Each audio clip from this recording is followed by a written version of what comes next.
안녕하세요. 온양여고 3학년 여러분. 저는 우리가 발 딛고 서 있는 세상을 해독하는 일을 하는 사회비평가입니다. 온양여고 3학년 친구들에게 매우 중요한 일을 부탁하고자 이렇게 편지를 보냅니다. 아이와 함께 카페에 온 엄마에게 자기들끼리 맘충이라며 키득거리고 수군거리는 사람들이 있습니다. 어떤 사람들은 짧은 머리를 한 올림픽 금메달리스트의 메달을 빼앗아야 한다고 이야기합니다. 특정 여성 커뮤니티에서는 한남에 대해 이야기합니다.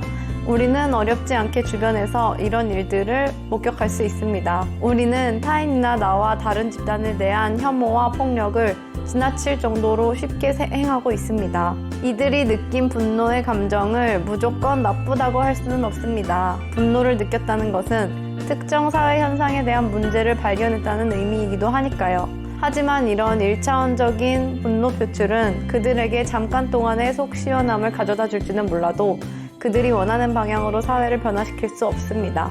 오히려 여현과 남현현산처럼 서로를 물고 뜯는 비생산적 갈등만 유발할 뿐입니다. 이런 분노는 혐오와 갈등, 이기적 냉소주의를 만들어냅니다. 내가 느낀 분노가 정확한 사실을 바탕으로 한 타당한 분노인지를 스스로 점검해보는 일도 중요합니다. 몇 년 전 예멘 출신 난민 500여 명이 제주도에 입국해 우리나라 정부가 난민 지위 인정을 요청한 일이 있습니다.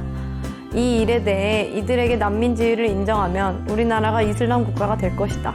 한국 여성과 어린이가 위험해질 것이다 라고 이야기하는 누리꾼들이 많았습니다. 심지어 이런 주장에 힘을 싣는 기사를 쓴 언론인도 많았습니다. 이들이 조금만 더 깊이 생각해서 무슨 일 때문에 목숨을 걸고 자기 나라에서 탈출하려는 걸까? 전 세계에 난민은 몇 명이나 있고 다른 국가들은 이 난민을 어떻게 대할까? 우리나라의 역사에서 한국인들이 난민이 되었던 적은 없었을까?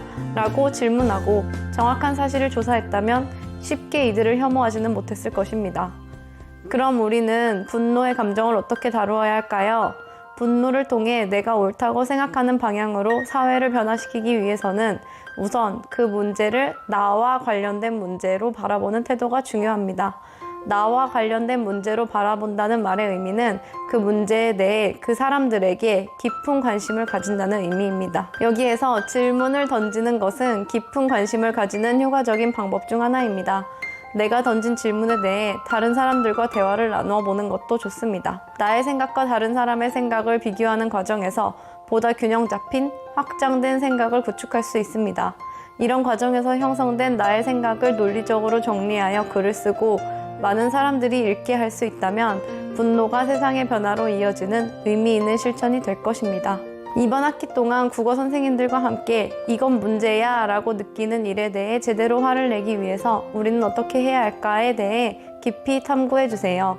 저 나름대로도 사회비평가로서 열심히 활동하고 있지만 우리 주변에 제대로 화낼 수 있는 사람들이 더 많아지길 바랍니다. 사회 구조를 제대로 바라보는 개인이 모여 좋은 사회를 만들어 나갈 때 그 사회에서 행복하게 살아갈 사람은 바로 우리 자신이 될 것입니다. 온여고 3학년 친구들의 멋진 여정을 응원합니다. 고맙습니다.